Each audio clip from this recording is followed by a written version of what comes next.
ایک گاؤں میں ایک ماں اپنی دو بیٹیوں کے ساتھ رہتی تھی۔ بڑی بیٹی کا نام سہرش تھا، جو بہت شکر گزار اور صابر تھی۔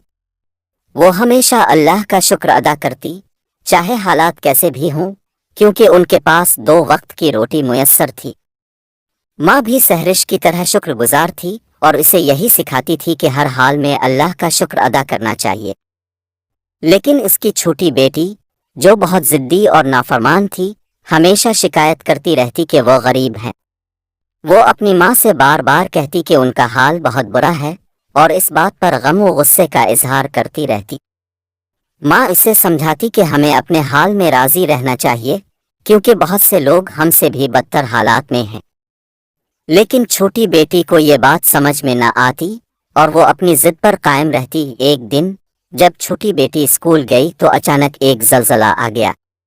زلزلے کی شدت اتنی زیادہ تھی کہ اسکول کی عمارت گر گئی اور سب کچھ تباہ ہو گیا۔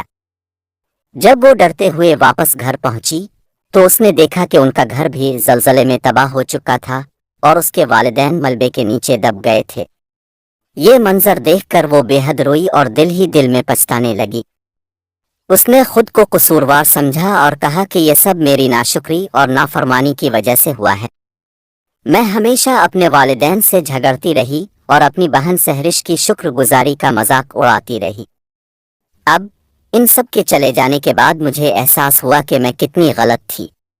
غم اور پچھتاوے کے اس لمحے میں اس نے فیصلہ کیا کہ وہ اپنی باقی زندگی اللہ کے شکر گزار بندے کی طرح گزارے گی اور اپنے والدین اور بہن کی یاد میں اچھے کام کرے گی۔ اس نے اپنی زندگی کو نیکیوں کے لیے وقف کر دیا اور ہمیشہ اللہ کا شکر ادا کرنے لگی۔ دوستو، اس کہانی سے ہمیں یہ سبق ملتا ہے کہ ہر حال میں اللہ کا شکر ادا کرنا چاہیے اور نافرمانی سے بچنا چاہیے، کیونکہ نافرمانی کرنے والوں کو کبھی اچھا اجر نہیں ملتا۔ وقت گزر جانے کے بعد پچھتاوا ہمارے کام نہیں آتا، اس لیے ہمیں اپنے اعمال کا پہلے سے خیال رکھنا چاہیے۔